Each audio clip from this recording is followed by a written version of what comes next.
Question number 101 में देखेंगे, कह रहा है निम्न में कौन परिमेय संख्या है। तो परिमेय संख्या किसे कहते हैं, जिसे हम P बटा Q के रूप में लिख सकते हैं। और Q बराबर क्या नहीं होना चाहिए, 0 नहीं होना चाहिए। और P और Q क्या होना चाहिए, पूर्णांक होना चाहिए। क्लियर। तो रूट के अंदर में अगर कोई संख्या है वह परिमेय संख्या तभी कहलाएगा जब पूर्ण वर्ग संख्या हो। क्लियर। और पूर्ण वर्ग संख्या नहीं होगा तो आपका परिमेय संख्या नहीं कहलाएगा। तो रूट के अंदर में 3 जो है यह कैसा संख्या है, पूर्ण वर्ग संख्या नहीं है। और यह भी आप जानते हैं कि रूट के अंदर में कोई अभाज्य संख्या हो तो वह अपरिमेय संख्या कहलाता है। तो 3 कैसा संख्या है, अभाज्य संख्या है रूट के अंदर में। तो यह जो है आपका कैसा संख्या हो जाएगा, अपरिमेय संख्या हो जाएगा। क्लियर। अब देखेंगे, इसे चेक कीजिए। तो देखिए 2 पूर्णांक रूट अंडर 2 अब फिर बट्टा में √2 है तो √2 से √2 कैंसिल हो जाएगा और एक मर्तबे में। तो इसे जब आप करेंगे तो 2 इकाई 2 और 1 3 हो जाएगा। तो 3 बटा क्या हो जाएगा 1। और यह जो है P बटा Q के रूप में हम लिख सकते हैं। और Q बराबर यहाँ पे क्या है, 0 नहीं है। Q बराबर 0 नहीं है। और P और Q एक क्या है, पूर्णांक संख्या है। तो ऑप्शन नंबर हमारा जो है B परिमेय संख्या हो जाएगा। आंसर मिल गया। ऑप्शन नंबर C में चेक करेंगे तो यहाँ रूट के अंदर में कैसा संख्या है, अभाज्य संख्या है। तो अभाज्य संख्या हमेशा रूट के अंदर में कैसा होता है, अपरिमेय संख्या। तो अपरिमेय संख्या के साथ कुछ भी जोड़ा जाए, परिमेय संख्या को अपरिमेय संख्या के साथ अगर परिमेय संख्या को जोड़ा जाए या घटाया जाए या गुणा किया जाए या भाग किया जाए तो हमें जो प्राप्त होता है अपरिमेय संख्या। अपरिमेय संख्या के साथ परिमेय संख्या को आप जोड़िए, घटाइए, गुणा कीजिए या भाग कीजिए तो आपका क्या प्राप्त होता है, अपरिमेय संख्या। तो देखिए रूट के अंदर में यह अभाज्य संख्या है तो यह अपने आप में यह क्या हो गया, अपरिमेय संख्या। और अपरिमेय संख्या में यह परिमेय संख्या को जोड़ रहे हैं तो पूरा जो हो जाएगा कैसा हो जाएगा, अपरिमेय संख्या। तो क्लियर, ये होगा नहीं। अब देखिए ऑप्शन नंबर डी 6 जो है तो 6 कैसा संख्या है, यह पूर्ण वर्ग संख्या नहीं है। रूट के अंदर में अगर पूर्ण वर्ग संख्या नहीं होगा तो वह क्या कहलाएगा, अपरिमेय संख्या कहलाएगा। तो 6 जो है पूर्ण वर्ग संख्या नहीं है। तो यह जो है यह भी आपका अपरिमेय संख्या हो जाएगा। तो आपसे प्रश्न पूछ रहा था कि निम्न में कौन परिमेय संख्या है। तो ऑप्शन नंबर क्या हो जाएगा, बी ना, ऑप्शन नंबर बी। तो नोट कीजिए। देखिए कह रहा है 102 नंबर क्वेश्चन में 2 या 2 से अधिक अभाज्य संख्याओं का मौसा है। तो अभाज्य संख्या किसे कहते हैं, जो एक से कटे और खुद से कटे उसे हम अभाज्य संख्या कहते हैं। तो अभाज्य संख्या का आपसे मौसा पूछ रहा है, कम से कम 2 संख्या हो या 2 से अधिक संख्या हो। तो हम 2 से अधिक संख्या हम ले रहे हैं अभाज्य संख्या। एक 3 ले रहे हैं तो 3 कैसा संख्या है, अभाज्य। यह एक और खुद के अलावा किसी और से नहीं कटेगा। फिर ले रहे हैं 5 भी कैसा संख्या है, अभाज्य संख्या है। और ले रहे हैं 7, तो 2 से अधिक हो गया ना। तो यह भी 7 भी जो है अभाज्य संख्या है। आप कुछ भी लेने के लिए स्वतंत्र है, जो इच्छा हो उस संख्या को आप ले सकते हैं जो अभाज्य हो, एक और खुद के अलावा किसी और से न कटता हो। अब इसका हमें मौसा निकालना है, HCF। क्या निकालना है, HCF हमें प्राप्त करना है। तो सबसे पहले क्या करेंगे, तीनों का गुणनखंड करेंगे। तो यहाँ पे देखिए हम गुणनखंड कर ले रहे हैं। 3 का गुणनखंड करेंगे तो 3 इकाई 3। फिर आपका 5 है तो 5 का गुणनखंड करेंगे तो 5 इकाई 5। फिर आपका 7 है तो 7 का गुणनखंड करेंगे तो 7 इकाई 7। तो यहाँ पे देखिए 3 का जो गुणनखंड आपका कितना आया है, 3। 5 का गुणनखंड कितना आया है, 5। और 7 का गुणनखंड कितना आया है, 7। तो HCF निकालने के लिए तीनों में जो कॉमन होता है उसे लेते हैं, है ना। तो इस तीनों में कोई कॉमन है नहीं। तो जब कोई कॉमन नहीं हो तो HCF कितना होता है, 1। जब कोई कॉमन नहीं होता है तो HCF आपका क्या हो जाता है, 1। तो अब बताइए इसमें कौन सा आंसर हो जाएगा, ए। आपका बुक में दिया हुआ है 2, गलत हुआ कि नहीं। जब कोई कॉमन नहीं होता है गुणनखंड, तो HCF उसका क्या होता है 1। क्लियर? क्योंकि एक ही ऐसा इसका गुणनखंड है जो सब में है कि नहीं? एक सबका गुणनखंड है ना, तो कॉमन क्या हो जाएगा 1। तो यहाँ पे क्वेश्चन नंबर 103 में क्या कह रहा है कि दो क्रमिक सम संख्याओं का HCF क्या होगा। तो सम संख्या किसे कहते हैं? सबसे पहले तो यह जानेंगे कि सम संख्या किसे कहते हैं। सम संख्या किसे कहते हैं? तो वैसी संख्या जो 2 से विभाजित हो जाए उसे हम क्या कहेंगे? सम संख्या। तो जो भी संख्या आप काउंटिंग का जो गिनते हैं उसमें आधा क्या है? सम संख्या और आधा विषम संख्या है। तो जो 2 से विभाजित हो जाए उसे क्या कहेंगे? सम संख्या। तो देखिए सबसे पहले जो आप गिनती करते हैं तो क्या आता है 1, तो 1 सम संख्या नहीं है क्योंकि 2 से विभाजित नहीं हो रहा है। फिर देखेंगे 2, तो 2 जो है यह एक सम संख्या है क्योंकि 2 जो है 2 से खुद विभाजित हो रहा है। दूसरा देखेंगे 4, 4 जो देखेंगे यह भी एक सम संख्या है क्योंकि 4 जो है 2 से विभाजित हो जाता है। फिर 6 देखेंगे, यह भी क्या है? सम संख्या है। लेकिन यहाँ पे आप 2 के बाद क्या आता है? 3, तो 3 2 से विभाजित नहीं हो रहा है, तो यह एक सम संख्या नहीं है। कैसा संख्या है? विषम संख्या है। तो 4 आपका सम संख्या है, फिर 5 विषम संख्या है, फिर आपका 6 जो है सम संख्या है, 7 विषम संख्या है और 8 आपका सम संख्या है। सम संख्या यहाँ पे देखेंगे आधा जो होता है सम संख्या, आधा विषम संख्या। तो क्रमिक सम संख्या, तो 2 लगातार सम संख्या आपका लेना है। तो एक 2 ले लीजिए और दूसरा क्या लेंगे? 4, है ना। तो ये क्रमिक सम संख्या हो गया ना। अब इसका आपको क्या पूछ रहा है? HCF पूछ रहा है। तो अगर इसका आप गुणनखंड भी कीजिएगा तो एक बार गुणनखंड करके देख लीजिए। 2 का गुणनखंड कीजिएगा तो 2 इकाई 2 और 4 का गुणनखंड कीजिएगा तो क्या हो जाएगा? 2 दूना 4 होगा ना। तो यहाँ पे 2 दूना 4 फिर 2 इकाई 2। तो यहाँ पे देखिए 2 का गुणनखंड आपको क्या प्राप्त हुआ? 2 और 4 का गुणनखंड कितना प्राप्त हुआ? 2 गुने 2। तो कॉमन क्या है? ये केवल 2 कॉमन है ना, तो आपका क्या हो गया? 2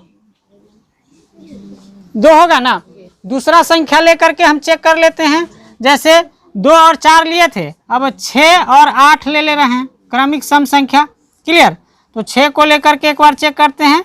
2 से 2 तिया 6 और 8 से 2 चौका 8, फिर 2 से 2 दूना 4, फिर 2 से 2 इकाई 2। तो यहाँ पे देखिएगा 6 का जो है आपका कितना आया है? 2 और 3। 8 का गुणनखंड कितना आया है? तो 2 कै बार आया है? 3 बार। तो आप देखिए इसमें कॉमन कौन है? HCF निकालने के लिए जो कॉमन होता है उसे बाहर करते हैं। तो इसमें भी HCF आपका कितना आया है? HCF क्या आया है? आपका 2 ही आया है ना। तो एक चीज़ याद कर लीजिए कि कभी भी 2 क्रमिक मतलब लगातार सम संख्याओं का HCF पूछेगा तो क्या होगा? 2। ट्रिक भी होता है लेकिन ट्रिक रटने से कोई फ़ायदा नहीं है, सीधा रट लीजिए। ट्रिक रटेंगे उससे अच्छा यादें कहीं नहीं कर लेंगे। 2 लगातार सम संख्याओं का मौसा पूछे चाहे HCF पूछे तो क्या होगा? 2। आंसर याद हो गया।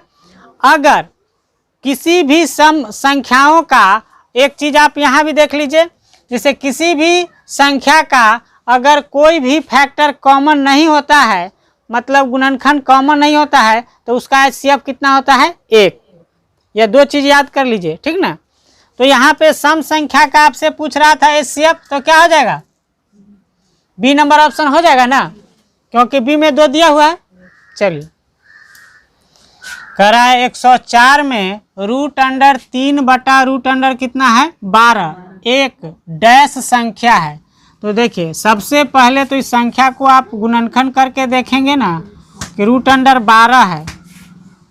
√3 है। तो 3 कैसा संख्या है? अभाज्य संख्या है, तो उसका तो गुणनखंड करेंगे तो कुछ प्राप्त होगा नहीं। जैसे 3 का अगर आप गुणनखंड कीजिएगा तो 3 इकाई 3।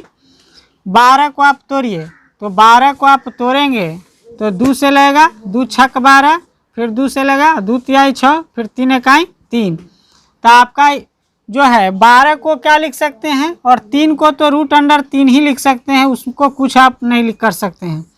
लेकिन 12 को देखिए रूट के अंदर में 2 गुने क्या है 3 है ना। तो आप जानते हैं कि रूट के अंदर में कोई जोड़ा संख्या रहता है तो उसको एगो बाहर निकाल देते हैं कि नहीं, ये तो आप अच्छी तरह से जानते हैं। तो यह √3 तो ऊपर रह जाएगा, लेकिन यह 2 एक बाहर आ जाएगा, 2 बिना रूट का बाहर आ जाएगा। रूट यहाँ पे अंदर में क्या बच जाएगा 3। तो रूट से रूट आपका क्या हो जाएगा कैंसिल। तो आपका क्या बचेगा 1 क्या बचेगा 2। तो यह एक कैसी संख्या बचा, परिमेय संख्या बचा कि नहीं। तो कभी कभी ऐसा दिया रहेगा तो तोड़ने का भी प्रयास करके चेक करेंगे, है ना। तो 1/2 कैसा संख्या है, यह एक परिमेय संख्या है, परिमेय संख्या है। और इसे हम P/Q के रूप में लिख सकते हैं, P/Q के रूप में लिख सकते हैं। और Q बराबर 0 नहीं 2 है, और P और Q एक कैसा संख्या है, पूर्णांक संख्या है ना। तो आपका आंसर क्या हो जाएगा, ऑप्शन नंबर ए हो जाएगा। कह रहा है √3/√12 एक संख्या है, तो कैसी संख्या है, परिमेय संख्या है। समझ में आ रहा है कि नहीं, नोट कीजिए। क्वेश्चन नंबर 105 में देखेंगे, कह रहा है निम्न में कौन अपरिमेय नहीं है। इसका मतलब परिमेय आपसे पूछ रहा है, क्या अपरिमेय नहीं है तो क्या होगा परिमेय। तो चेक कीजिए, यह 7 जो है रूट के अंदर में है, और 7 कैसा संख्या है, अभाज्य संख्या। और रूट के अंदर में कोई अभाज्य संख्या रहता है तो वह क्या कहलाता है, अपरिमेय संख्या। तो आपसे कह रहा है कौन अपरिमेय संख्या नहीं है, तो वह संख्या कैसा होगा, परिमेय संख्या। तो यह तो अपरिमेय संख्या साबित हो गया। बी नंबर ऑप्शन को चेक करेंगे तो √2 और √5 है। तो √2 जो है 2 भी जो है आपका कैसा संख्या है, अभाज्य संख्या है। तो वह भी एक कैसा संख्या हो गया, अपरिमेय संख्या। 5 भी रूट के अंदर में है, तो 5 भी एक अभाज्य संख्या है, तो यह भी एक अपरिमेय संख्या हो गया। तो अपरिमेय संख्या में अपरिमेय संख्या से भाग देंगे तो क्या प्राप्त होगा, अपरिमेय संख्या। तो यह भी आपका नहीं होने वाला है, क्लियर। और √3 और 7 है रूट के अंदर में, तो 3 भी अभाज्य संख्या है और 7 भी अभाज्य संख्या है। तो यह भी आपका कैसा संख्या है, अपरिमेय संख्या है। अब इसको तोड़ करके देखते हैं। तो 75 को आप तोड़ेंगे तो कैसे कटेगा, 5 से क्या मतलब है 3 से। तो 3 से काटेंगे, 3 इकाई 3, 3 दूना 6 और 3 पचे 15। फिर 3 से कटेंगे, 3 से नहीं कटेगा, 5 से कटेगा, 5 25। अब 48 का गुणनखंड कीजिए। तो 48 का गुणनखंड करेंगे तो 2 दूना 4, 2 चौका 8, 2 से 2 इकाई 2, 2 दूना 4, फिर 2 से 2 छक 12, फिर 2 से 2 तिया 6। तो यहाँ पे आप देखेंगे 75 का गुणनखंड कितना हुआ, 75 का 3 गुने 5 गुने 5। और 48 का देखेंगे, 48 का आपका हो गया 2 गुने 2 गुने 2 गुने 3। तो इसमें 5 का जोड़ा है ना। तो रूट से बाहर आ जाएगा। तो आपका इसमें से 75 वाला में से अगर ऐसा रहेगा रूट अंडर, इस 75 को क्या लिख सकते हैं, यहाँ रूट अंडर 75 बटा रूट अंडर कितना है 48। इसको हम लिख सकते हैं 3 गुने 5 गुने 5, और बट्टा में क्या लिख सकते हैं रूट अंडर 2 गुने 2 गुने 2 गुने 3, ऐसा लिख सकते हैं ना। यहाँ पे 48 तो यहाँ पे गुने 3 ऐसा होगा। तो यहाँ पे देखिए 2 जोड़ा 2 का यहाँ पे है, तो यह 2 जोड़ा निकल जाएगा, यह 1 जोड़ा निकल जाएगा। तो इसको आप ऐसा लिख सकते हैं, रूट के अंदर में 3 बच जाएगा और एक 5 बाहर आ जाएगा। फिर बट्टा में देखिए आपका 2 गुने 2, 2 को 2 बाहर निकल जाएगा रूट के अंदर से, और रूट के अंदर में क्या रह जाएगा 3 रह जाएगा। तो 3 रूट और 3 रूट क्या हो जाएगा कैंसिल, और बचा क्या 5 बट्टा आपका 2 दूना 4। तो यह कैसा संख्या है, यह आपका P/Q के रूप में इसे व्यक्त कर सकते हैं। और Q बराबर आपका 0 नहीं है, और P और Q क्या है, पूर्णांक संख्या है।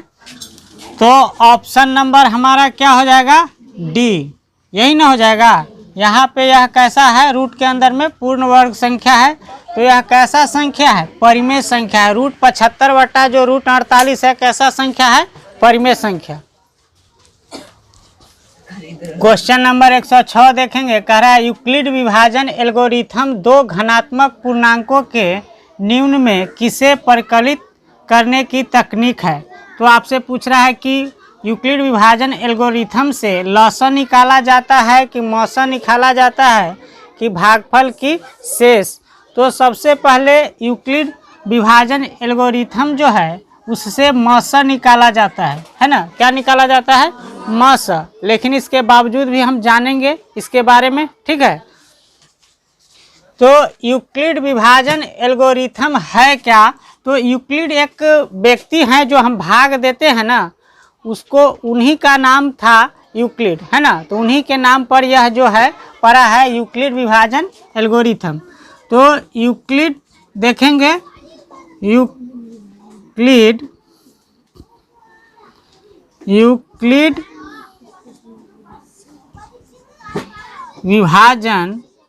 विभाजन जो है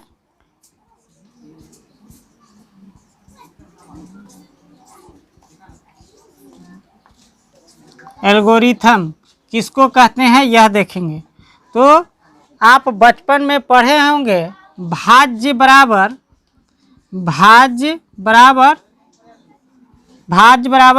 भाजक गुणे भागफल जोड़ शेष, ऐसा पढ़े ना, शेष या शेषफल।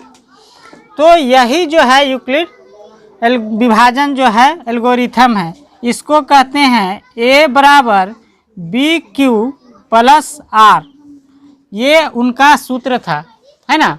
और ये यह भी बताए थे कि यूक्लिड विभाजन एल्गोरिथम में उन्होंने यह जो सूत्र दिया था, तो एक चीज़ और बताए थे कि जो शेषफल क्या आना चाहिए, जीरो आना चाहिए। मौसा निकालेंगे तो शेषफल कैसा आना चाहिए, जीरो। तो वह जो जीरो होगा आपका, जो यहाँ जो है आर जो होगा, शेषफल जो होगा जीरो के बराबर होगा, नहीं तो जीरो से क्या होगा, बड़ा होगा। शेष यहाँ पे जो बचेगा भाग देने के बाद, वह शेष कैसा होगा, जीरो से बड़ा होगा, नहीं तो जीरो के बराबर होगा। क्लियर। इसके बाद यह जो है और किससे छोटा होगा, आर जो है हमेशा जो है किससे छोटा होगा, बी से छोटा होगा। आर किससे छोटा होगा, बी से छोटा होगा। तो बी कौन है, भाजक, है ना। और जिसे भाग देते हैं वह क्या है, भाजक। तो जैसे आप यहाँ पे देख लीजिए, ऐसे हम लोग भाग देते हैं ना, तो यह हो जाता है भाजक। यहाँ पे जो होता है क्या होता है, भाजक। और यहाँ लिखाता है भाज्य, और यहाँ लिखाता है भागफल। और नीचे में जो है बट्टा में जो यहाँ बच जाता है वह क्या लिखाता है, शेष फल। यहाँ पे शेष फल लिखाता है। क्लियर। तो देखिए भाजक हो गया आपका क्या, बी। भाजक क्या हो गया, बी। भाज्य क्या है, ए। और भागफल क्या है, क्यू। और शेष क्या है, आर। ये चीज़ आपको कहा गया है, ठीक है। तो जब भी हम यूक्लिड विभाजन एल्गोरिथम से मौसा निकालते हैं तो क्या करते हैं, शेषफल क्या आना चाहिए, जीरो आना चाहिए, तब जो है मौसा निकलता है। क्लियर। तो बहुत लंबा स्टेप नहीं है, इसको आप पहले नोट कर लीजिए, फिर हम आपको बताते हैं। तो बोले यूक्लिड विभाजन एल्गोरिथम जो है वह उससे HCF निकालने के लिए शेषफल कितना होना चाहिए, जीरो होना चाहिए। क्लियर। और जो है जीरो के साथ साथ क्या होना चाहिए कि हमेशा छोटा संख्या से बड़ा संख्या में भाग देते हैं। HCF निकालने के लिए दो संख्या दिया रहता है, तो क्या करते हैं, छोटा संख्या से बड़ा संख्या में हम भाग देते हैं। तो अब बचपन से आप भाग दिए ही होंगे, तो यहाँ पे देखेंगे जैसे यूक्लिड विभाजन एल्गोरिथम से क्या निकलता है, तो HCF निकलता है। कैसे निकलता है सो देखेंगे। मान लिया जाए 127 है भागा 200, आप 37 कर दीजिए। क्लियर। अब इसमें भाग दीजिएगा, तो यह छोटी संख्या है और यह क्या है, बड़ी संख्या है। तो यह क्या हो गया आपका भाजक हो गया कौन, ये वाला बी है ना, और ये हो गया, और यहाँ पे क्या हो जाएगा क्यू, और नीचे जो होगा वो आर हो जाएगा। तो क्या मर्तबा में लगेगा, 2 से देंगे तो ज़्यादा हो जाएगा ना, 1 मर्तबा में लगेगा। तो यहाँ पे 1 मर्तबा में कितना आ जाएगा 127, माइनस करेंगे 7 में से 7 जाएगा 0, 3 में से 2 जाएगा 1, और 2 में से 1 जाएगा 1। क्लियर। अब जो है यहाँ शेषफल बोले हैं कि जब तक शेषफल 0 नहीं आ जाए तब तक यूक्लिड विभाजन एल्गोरिथम से HCF संभव नहीं है। तो यहाँ पे शेषफल कितना आया है 110, तो यूक्लिड विभाजन फिर से लगाएंगे, तो फिर क्या करेंगे, छोटी संख्या से फिर बड़ी संख्या में भाग देंगे। तो यह जो शेष जो बचा है ना, उस शेष से इसमें भाग देंगे बी में, तो फिर यहाँ पे 127 लिखेंगे। इसी को कहते हैं यूक्लिड विभाजन एल्गोरिथम से आपका HCF निकालना। तो अब क्या मर्तबा में लगा, 1 मर्तबा में लगा 110, माइनस करेंगे 7, 2 में से 1 जाएगा 1, यहाँ क्या बचेगा 0। अब यहाँ पे भी देखिए, यहाँ पे जो शेष आया है अब भी आपका 0 आया है क्या, नहीं आया है। तो जब तक 0 नहीं आ जाएगा तब तक फिर यूक्लिड विभाजन एल्गोरिथम अप्लाई करेंगे। तो आप फिर इस 17 से इसमें भाग देंगे, तो 110 में फिर भाग देंगे। अब यहाँ पे भाग दीजिए, तो 17 दूना 34, 17 तिया 51, 17 चौका 68, 17 पचे 85, 17 छक्का 102, और 17 सते, तो 17 छक्का 102 आ जाएगा, माइनस 10 में से 2 जाएगा 8, यहाँ 0 का 0, यहाँ भी 0 हो जाएगा ना। अब 8 बचा, फिर भी शेष जो है अभी तक 0 नहीं आया है, तो फिर अप्लाई करेंगे क्या, यूक्लिड विभाजन एल्गोरिथम। तो फिर 8 से किस में भाग देंगे, 17 में, तो फिर 17 को यहाँ पे लिख लीजिए। अब 8 के 8, 8 दूना 16, 2 मर्तबा में फिर लगेगा 16, माइनस करेंगे कितना आएगा 1। अब भी जो है शेषफल 0 नहीं आया, फिर 1 से किस में भाग देंगे, 8 में, तो 1 में 8 से भाग दीजिए, तो क्या मर्तबा में 8 मर्तबा में 8, माइनस करेंगे 0। तो अब जो है शेषफल हमारा क्या आ गया, शेषफल जो है, शेषफल आपका आ गया 0। अब जो है हमारा यूक्लिड विभाजन एल्गोरिथम से इसका हम HCF निकालिए। तो HCF यहाँ पे जो बच जाता है ना, उसको क्या कहते हैं HCF। तो यह आपका हो जाएगा HCF।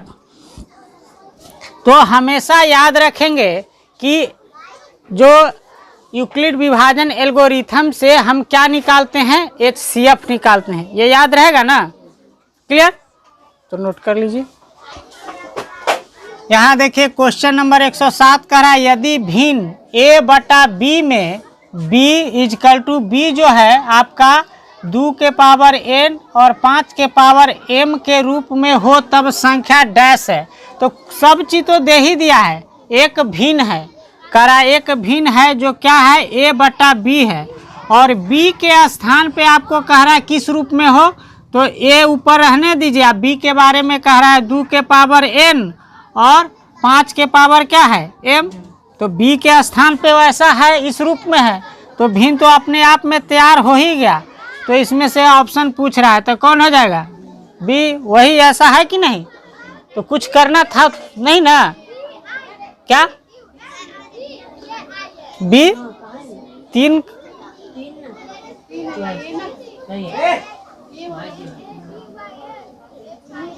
AC AC AC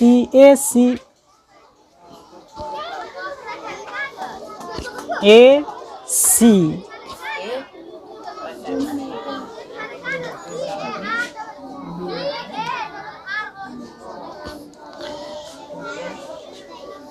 note कीजिए। क्वेश्चन नंबर 108 में कह रहा है इनमें कौन सी संख्या अपरिमेय है। तो अपरिमेय संख्या किसे कहते हैं, तो वैसी परिमेय संख्या जिसे हम P बटा Q के रूप में नहीं लिख सकते हैं, उसे हम क्या कहते हैं, अपरिमेय संख्या। तो यहाँ पे A में देखेंगे रूट के अंदर में अगर कोई पूर्ण वर्ग संख्या हो तो वह संख्या क्या कहलाता है, अपरिमेय संख्या। अगर पूर्ण वर्ग संख्या नहीं है तो वह क्या कहलाएगा, परिमेय संख्या। क्या अपरिमेय संख्या, अपरिमेय संख्या। तो 9 जो है एक पूर्ण वर्ग संख्या है, क्योंकि 9 को आप तोड़ेंगे तो क्या हो जाएगा 3 गुने 3 हो जाएगा रूट के अंदर में। तो एक रूट इससे रूट हटाएंगे तो 3 आ जाएगा। तो यह 9 जो है पूर्ण वर्ग संख्या है। तो जो संख्या पूर्ण वर्ग संख्या होगा रूट के अंदर में वह क्या कहलाएगा? परिमेय संख्या।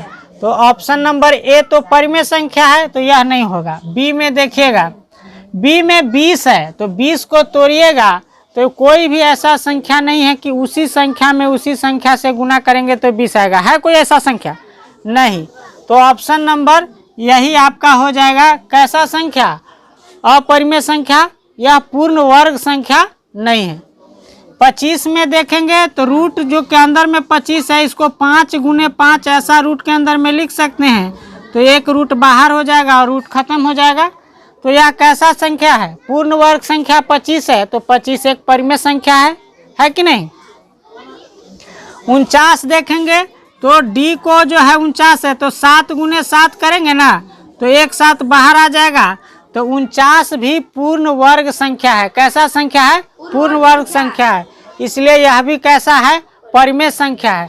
तो यह परिमेय संख्या है, ए भी परिमेय संख्या है, सी भी परिमेय संख्या है। अपरिमेय संख्या क्या बचा? बी नंबर ऑप्शन हो जाएगा। तो नोट कीजिए। यहाँ क्वेश्चन नंबर 109 में देखेंगे, कह रहा 1 2 1 1 2 1 1 2 1 1 1 2 डॉट डॉट इस तरह से अनंत तक है एक। तो ऐसी संख्या जो खत्म नहीं होता है उसे हम क्या कहते हैं? अपरिमेय संख्या। याद आ रहा है कि नहीं? जो अनंत तक जाता है उसे क्या कहते हैं? अपरिमेय संख्या। तो इसमें कुछ बताने योग्य चीज़ तो है नहीं। जो संख्या कभी खत्म नहीं हो वह क्या कहलाता है?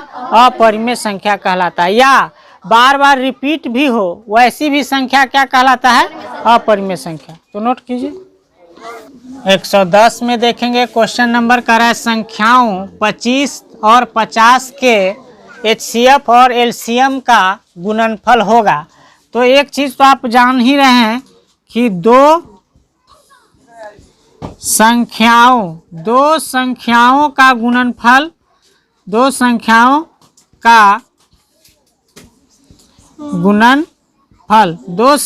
का गुणनफल बराबर क्या होता है?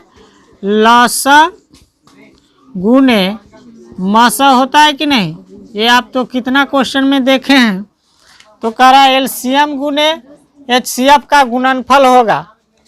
तो HCF और LCM का गुणनफल क्या होगा? दो संख्याओं का गुणनफल होगा। तो कर दीजिए। यहाँ पे जो है HCF आपका कितना दिया हुआ है? 25 और HCF की LCM कितना दिया हुआ है?